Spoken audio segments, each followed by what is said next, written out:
तुम्हाला माहीत आहे का, नवरात्र केवळ 9 दिवसांचा सण नाही, तर वर्षात येणाऱ्या 4 शक्तींच्या महासंधी आहेत. ज्यापैकी 2 नवरात्र सामान्य लोकांसाठी आणि 2 नवरात्र फक्त सिद्ध साधकांसाठी गुप्त स्वरूपात पाळल्या जातात. असं म्हटलं जातं, या गुप्त नवरात्रात केलेली साधना भाग्य बदलते, दारिद्र्य नष्ट करते आणि देवीची थेट कृपा प्राप्त करून देते. पण सगळ्यांना हाच प्रश्न पडतो की गुप्त नवरात्री म्हणजे नेमकं काय आहे, तिला गुप्त का म्हणतात आणि सामान्य माणसाने या नवरात्रीत काय करायचं असतं. तर आजच्या व्हिडिओमध्ये आपण याच प्रश्नांची उत्तरे जाणून घेणार आहोत. गुप्त नवरात्राचं संपूर्ण गूढ रहस्य काय आहे ते आपण जाणून घेणार आहोत. हॅलो फ्रेंड्स, स्वागत आहे तुमचं सात्विक यात्रा या चॅनेलमध्ये.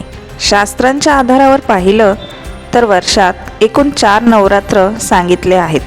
चैत्र नवरात्र, शारदीय नवरात्र, आषाढ गुप्त नवरात्र आणि माघ गुप्त नवरात्र.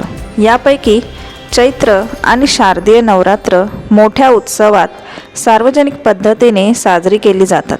पण आषाढ आणि माघ महिन्यातील नवरात्र गुप्त स्वरूपात साधक, संन्यासी, तपस्वी आणि तांत्रिक साधना करतात. म्हणूनच त्यांना गुप्त नवरात्र असे म्हटले जाते. गुप्त नवरात्रामध्ये साधना प्रदर्शनासाठी नसते, तर ती आत्मशुद्धी आणि सिद्धीसाठी असते. या काळात तंत्रसाधना, मंत्रजप, यंत्रपूजन, दशमहाविद्यांची उपासना ही सर्व साधना पूर्ण गुप्तपणे केली जाते. शास्त्रात स्पष्ट सांगितलं आहे, सिद्धी गुप्त ठेवली तरच वाढते आणि ती कोणाला सांगितली तर नष्ट होते. म्हणूनच या नवरात्रात साधक आपली साधना कोणालाही सांगत नाहीत. म्हणून या नवरात्राला गुप्त नवरात्र असे म्हटले जाते. प्रत्यक्ष नवरात्र जी शारदीय आणि चैत्र नवरात्र मानली जाते, त्यामध्ये देवीच्या 9 रूपांची पूजा केली जाते. साधकाला गृहस्थ जीवनाशी संबंधित फल प्राप्त होते, सुख, समृद्धी, आरोग्य मिळते आणि या नवरात्रात सार्वजनिकरित्या सर्वजण देवीची पूजा करतात. पण गुप्त नवरात्रात देवीच्या 10 महाविद्यांची पूजा केली जाते. त्यातून सिद्धी, शक्ती, आत्मउन्नती, कर्मबंधनातून मुक्ती असे फलित प्राप्त होते आणि गुप्त साधना केली जाते. गुप्त नवरात्रात माता दुर्गेच्या 10 महाविद्यांची उपासना केली जाते. जसे की माता काली, जिच्या उपासनेमुळे काळावर विजय मिळवता येतो. माता तारा, जिच्यामुळे साधकाला भयमुक्ती मिळते. माता त्रिपुर सुंदरी, जिच्या उपासनेने सौंदर्य व ऐश्वर्य मिळते. माता भुवनेश्वरी, जी सृष्टीची माता आहे. माता छिन्नमस्ता, जिच्यामुळे त्याग व वैराग्य याच्यातून मुक्ती मिळते. माता भैरवी, जिच्या साधनेने तेज आणि पराक्रम मिळते. माता धूमावती, जिच्या साधनेमुळे अहंकार नष्ट होतो. माता बगलामुखी, जिच्या उपासनेने शत्रुपीडेपासून मुक्तता मिळते. माता मातंगी, जिच्यामुळे वाणी व बुद्धी शुद्ध होते. माता कमला, जिच्या साधनेमुळे लक्ष्मी प्राप्त होते. या देवींची उपासना साधकांचं भाग्य, कर्म आणि चेतना बदलते. गुप्त नवरात्राचा साधकाला आध्यात्मिक दृष्टीने खूपच चांगला प्रभाव पाहायला मिळतो. गुप्त नवरात्रात ग्रह, नक्षत्र एका विशेष स्थितीत असतात.